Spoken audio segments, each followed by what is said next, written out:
าใหญ่ยืดไปเท่าไหร่ฮะยืดไม่ปลาใหญ่เนี่ยโอ้โหพี่น้องมือนี้พาพี่น้องมาเบิ่งปลาโอ้ตัวคนใหญ่นะพูดอยู่ไหนพูดครับนี่มาเนี่ยตัวนี้ตัวน้อยเด้อตัวน้อยนี่บ่เคยเอิ้นปลาหยังปลา กระตองบ่แม่นบ่ต้องอันนี้บ่เคยเอิ้นปลากระบึกแม่นบ่ปลาพูดตัวใหญ่พูดโอ้มันตัวใหญ่มันคือบาดเด้มันคือบาดเนี่ยโอ้เขาไปปวดเด้ถึงเจ็บเด้มัน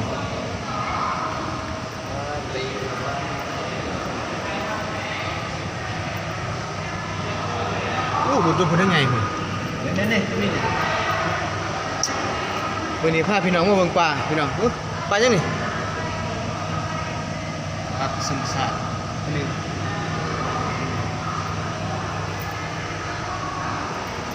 ไปอยู่คนเฮ้ยคุณเบิ่งได้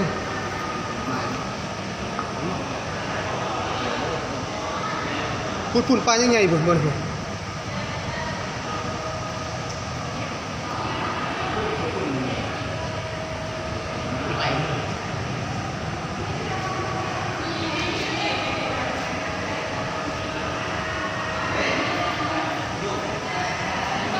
เอาซ้อน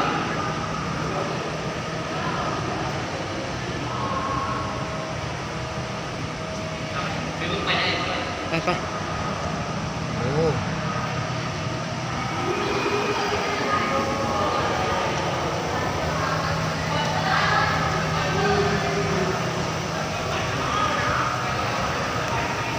มือนี้อาจารย์พามาเที่ยวอยู่หอพิพิธภัณฑ์โอ้โห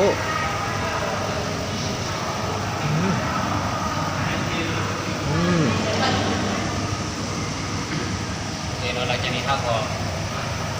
มันเป็นปลาน้ำโขงทั้งหมดปลายังปลาน้ำคลองทั้งหมดเนี่ยนี่น่าจะเป็นปลาหนึ่งแต่ว่าหัวมันคือโบแมนเนาะโบแมนมาเลย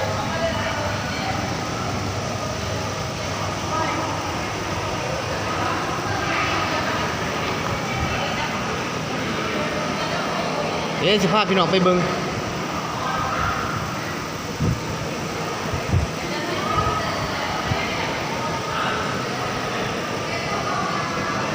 ต้นนี้ปลายังไง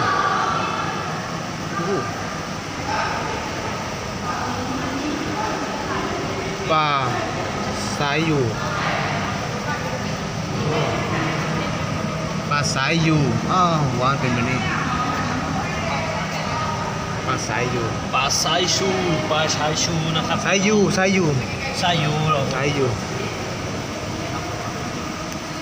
อันนี้ปลายัง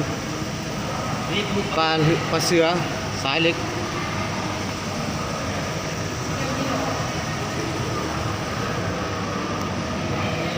โอ้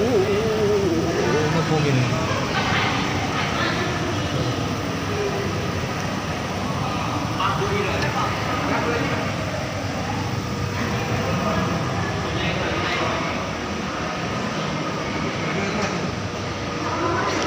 ว้าวคนนี้ก็รักเขามาอุโมงค์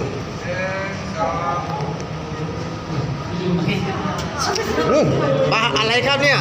ปลาเนี่ยนี่ปลาบึก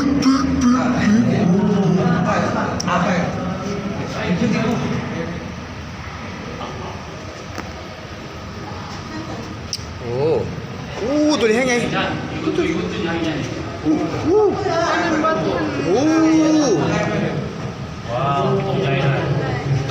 โอ้ตัวนี้กำลังมาเป็นไงคุณ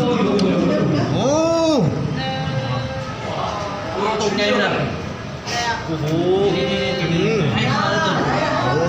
เบอร์ดีๆเพื่อนคุณนี่เลย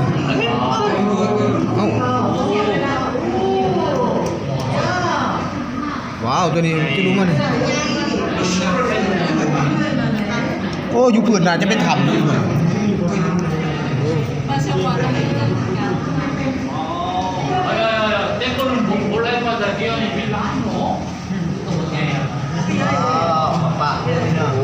โอ้โห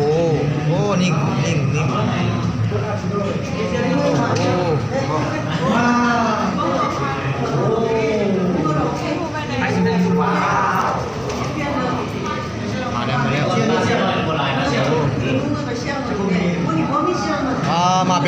บัดนี้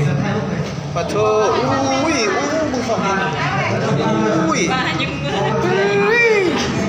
เอาไปต้มจะได้เนาะ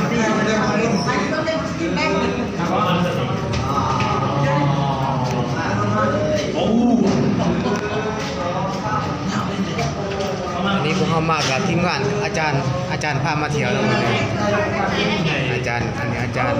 ลืมมาเที่ยวนี่ก็มากับรุ่นพี่เนาะอาจารย์ที่ว่าเป็นเจ้าของไปก่อนมาทราบบัวชีวิตเนาะพี่น้องมันป้ายยังตัวนี้โอ้ปลา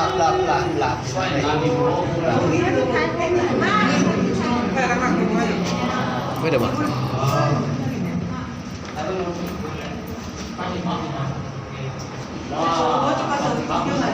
มันไปยัง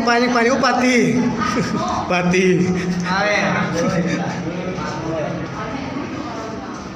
ดีฮะ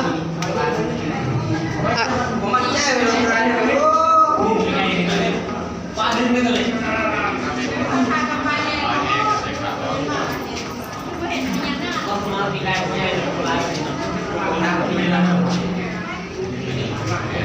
ห่วยมียังนางสงบอยู่ลุมฮะเม็ดป้ายังตัวนั้นจะพอแล้วบ่มีป้าอยู่บ่นี่เนาะ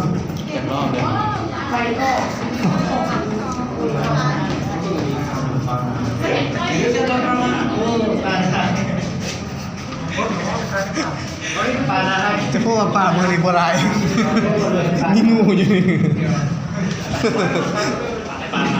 โอเค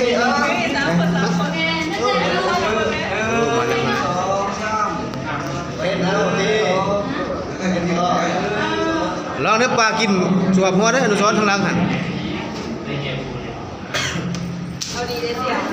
เจียวเว้ยเชียวไอ้ที่จะกวาดเชียวเอานะ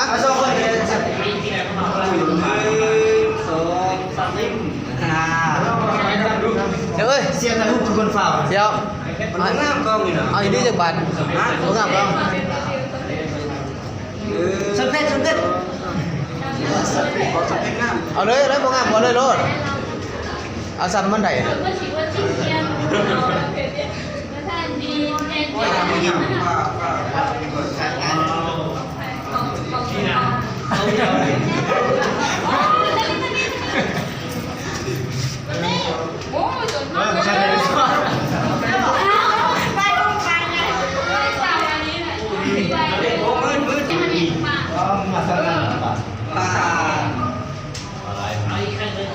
ตอนนี้พ่อก็อยู่ไต่อุโบกเราไปหน่อยนี่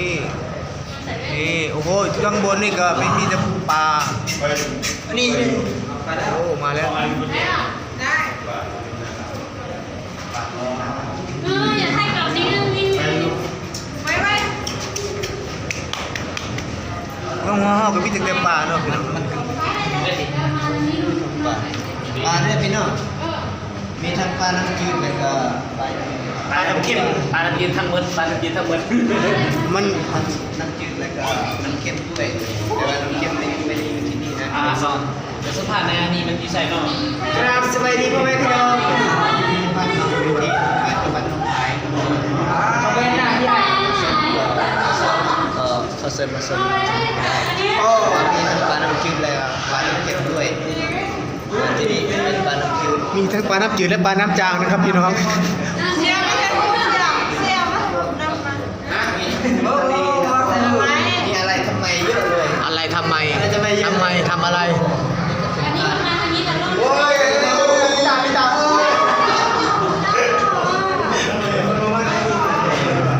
อเคไป ไปเดินทางต่อไปเบิ่งมองกันอีกไปมองมาอีก ต่อหน้าตอนนี้เราจะพาพี่น้องไปเบิ่งมองใหม่อีกเนาะพี่น้องเนาะ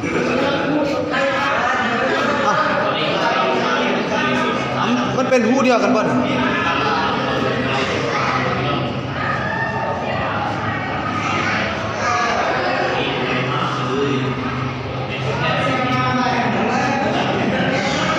อันนี้ไม่มีปลาเลยอันนี้มุ้ยปลาเลยท่าน นี่ไป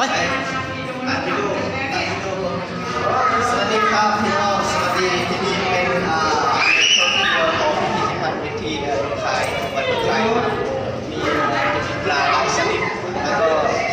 ปลาทะเลด้วยแต่ที่นี่จะเป็นปลาจืดครับไม่ใช่ปลาทะเลในวันก็ผมไปส่งอยู่ที่นี่มากครับเพราะว่ามีปลาหลายชนิดเป็นสิ่งที่น่าสนใจมากแล้วก็มีอาหารทะเลแล้วก็มีปลาหลายด้วยเยอะครับขอบคุณขอบใจมากครับขอบคุณมากครับ thank you ไปสนุก ไปเดินทางต่อเดี๋ยวพาพี่น้องไปเบิ่งมองใหม่อีกตอนนี้เราก็ได้พิธีกรผู้นำทางเราก็คืออนุสรณ์เบากระมุหลวงพระบางเบากระมุหลวงพระบาง เมื่อผมดูแล้วผมอยากหลับ ภาษาเบาไทยไว้เรียบร้อยว่าเบากระมุโอ้ย เมื่อเขาดูเลยเมื่อเขาดูแล้วอยากหลับปลาเลย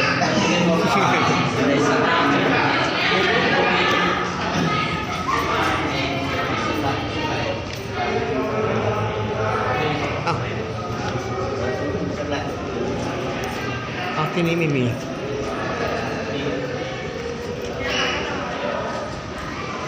มันมัวบ่ได้อยู่นี่บ่มีฉับ ปาล์มอยู่สวนเทิงเบิด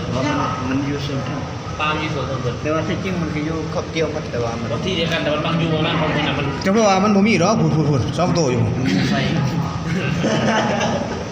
มันมีสองตัวในเอ้ยไม่เป็นทีนี้มีสองตัวนะ ปลาเพิ่นหวานอยู่ เพิ่นได้กิน เป็นยังไงครับเชี่ยว โซนนี้บ่มีปลาในรู มีไล่สิงครับมีเยอะ ไล่สิง แล้วก็มีทั้งปลาจีนแล้วก็ปลาเค็มด้วยมียูทูบเบอร์ครับในระยะขาเดียวก็เป็นไงยูทูบเบอร์มีไลน์คนเลยสนุกมากครับ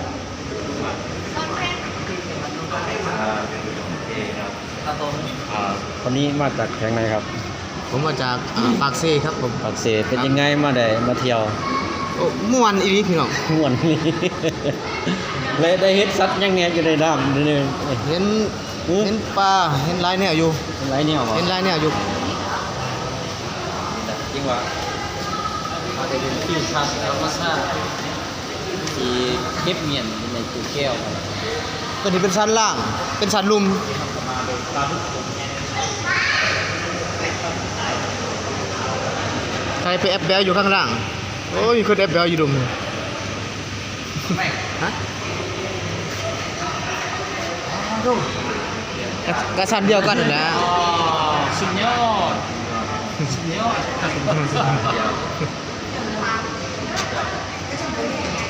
เยอะมาก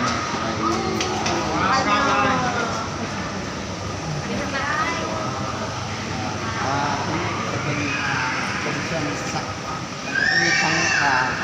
พญานาค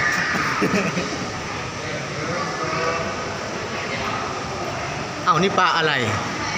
ปลาเธอไงนะ มาเป็นคู่ ปลารักนะ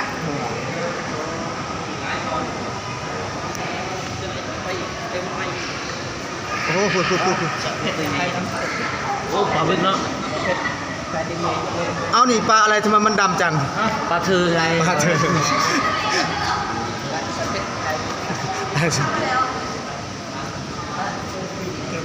เฮ้ยเป็นยังไปสิทายเอาดาราคนนี้ ก็ เห็นเต็กตา อันนี้เป็นเครื่องสัก เป็นยังดาราคักเลย เราพญานาคสวบกิน อันนี้โอ้ตัวนี้แห้งปลาคักตัวนี้นี่เบาปลาเนี่ย ปลาไม่เค็ม เบา ปาก ปลาผ้าเตย ปลาไม่แดด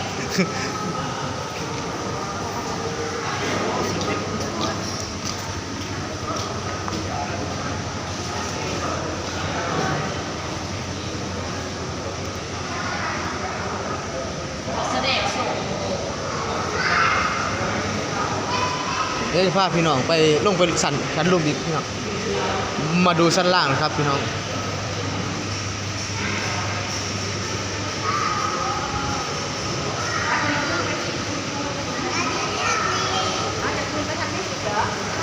โอ้ดูเขาตกแต่ง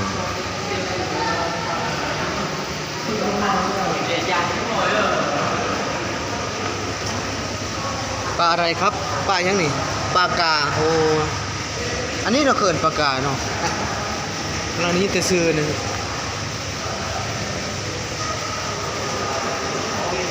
ปลากาปลากาปลากาปลากาปลา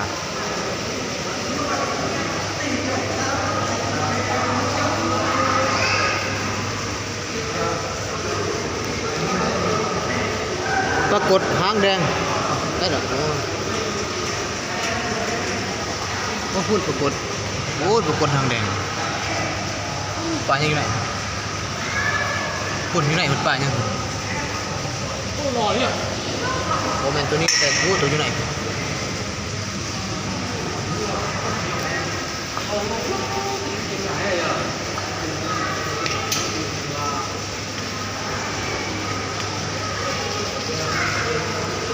อันนี้ปลายสั่งอันนี้หัวแหลม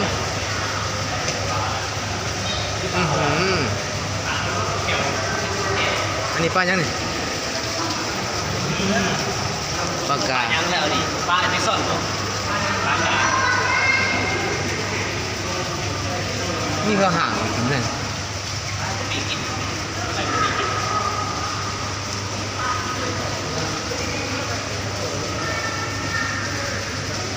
เนื้อคือปลาคอหัวแหลม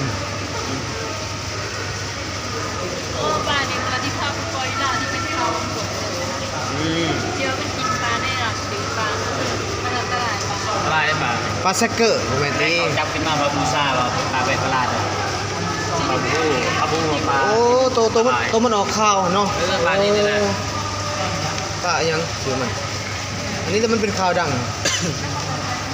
ข่าวดังมันออนไลน์บาง2-3 10หลังเดือนก่อนเพิ่งเห็นมันเป็นชัดที่ห้องหามไม่ได้ว่าแจนะไม่ได้ว่ามาเบิ่งแจนี่ ง่ายแท้นี่โอ้ถือปอดตัวมาตัวมาเลย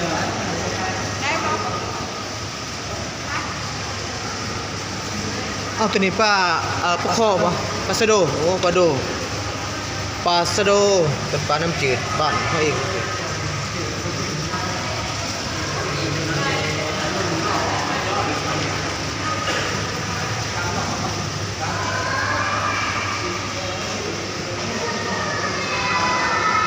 อันนี้ก็มี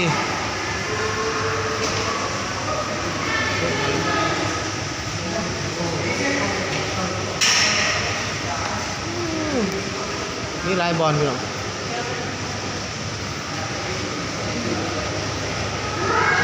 นี่ปลานิ่นอันนี้ปลาในค่ำปลานิ่นปลาในค่ำ หลาย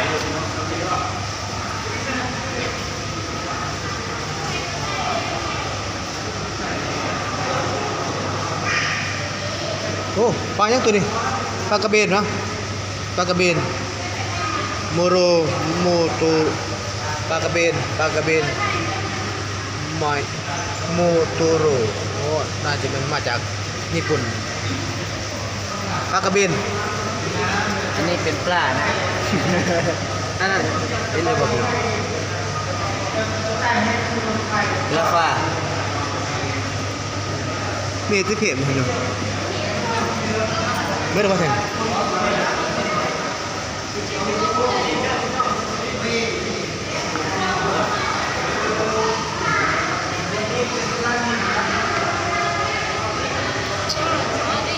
โอ้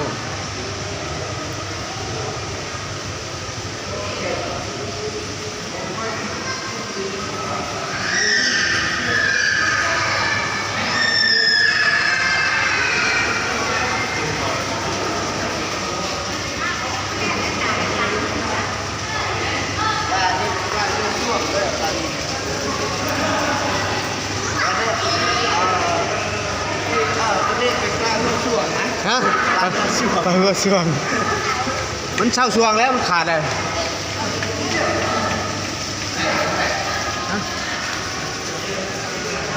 ตายเอาแล้วตัวนั้นเขาว่าปลากดทางแดงแม่นปลาเครื่องบานเท่าอ่อนบ่แต่ว่ามันคือบกเป็นอันนี้โมเมนต์ปลากดทางแดงเปิด ตัวนี้ใหญ่มากตัวนี้ใหญ่ อึ้งเรื่องอยู่นี่โอ้ใหญ่เลยนี่ ไก่ด้วยตัวนี้ช่วงชิ้นปลาไปเตา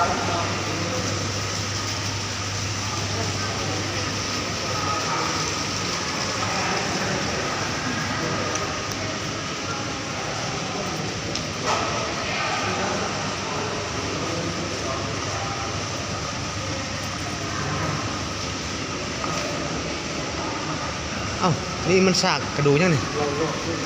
ตัวนี้อีพออีเมปลามาเห็นอยู่นี่โอ้หามจับหามไปโอ้อันนี้คือสากกระดูกปลายังนี่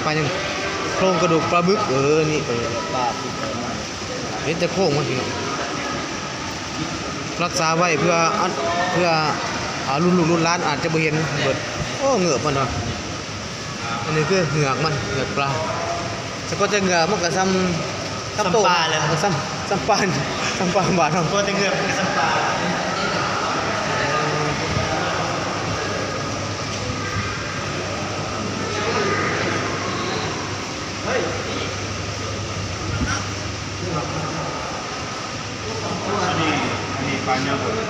อะไรยังปลาอยู่ในแก้ว ประหลาด ประหลาดต้นละเล่นประหลาด ซิวนี่หนูประหลาดซิวเป็น ประหลาด สาวเป็นวันหลาน ล้าน ลาเด้อพี่น้อง ล้าน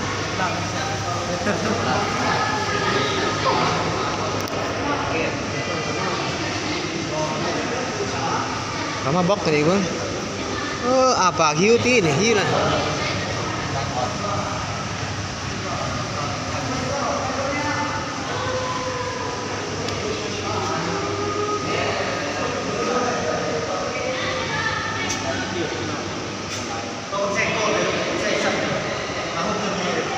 ปั่นประจาดว่าตัวนี้แม่นประจาด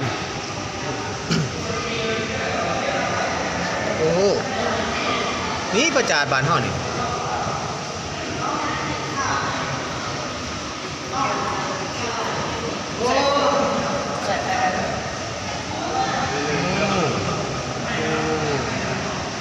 ตัวมันใหญ่นี่พี่น้องโอ้ตัวนั้นปล่อยได้เนาะมาแล้ว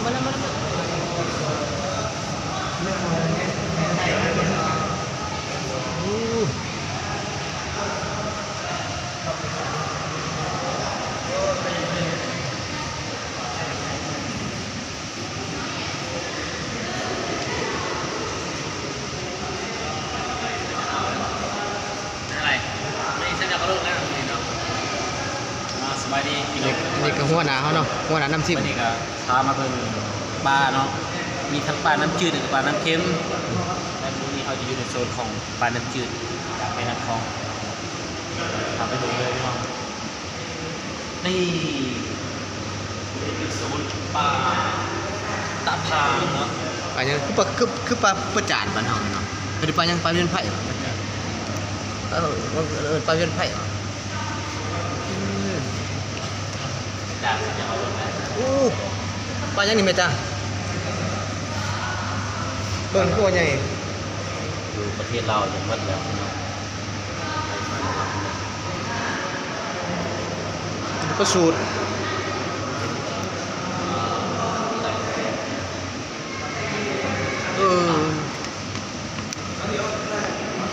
ลูกมึงใหญ่มันใหญ่จังเลยผลอยู่ไหนผล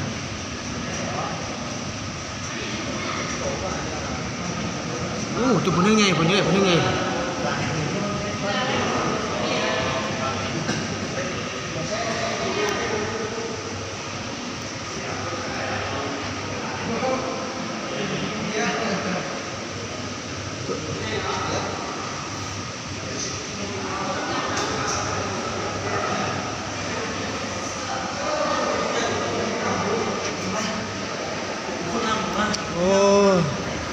อีหยังกันนะ มันมีอย่างพี่น้องคนนั่งไปนะ แม่อีหยังกันนะงูที่ โอ้ ไดรก้อนนะอันนี้เป็นไดรก้อน เป็นกระบันเถเลยเนาะเสียกนั่นเลยอยู่ พูดน้ำจังเลยเมื่อได้ว่าบัดเนี่ยเอ้ยไอ้น้องเนาะ เตาคือเตาเราไปเบิ่งเตาโอเคแล้วหลังจากนี้เราจะพาไปเบิ่งไปเบิ่งเตาแล้วก็ปลาพาใหญ่เนาะพี่น้องพาไปกันไปเลย ไป เนาะ ไปเราไปเบิกเตาน้ำกันมีใช้เตา เตาที่อยู่โซนนอกนะโซนนอก ไป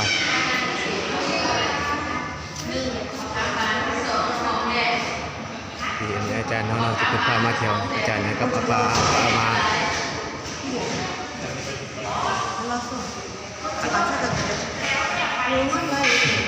สบายดีอาจารย์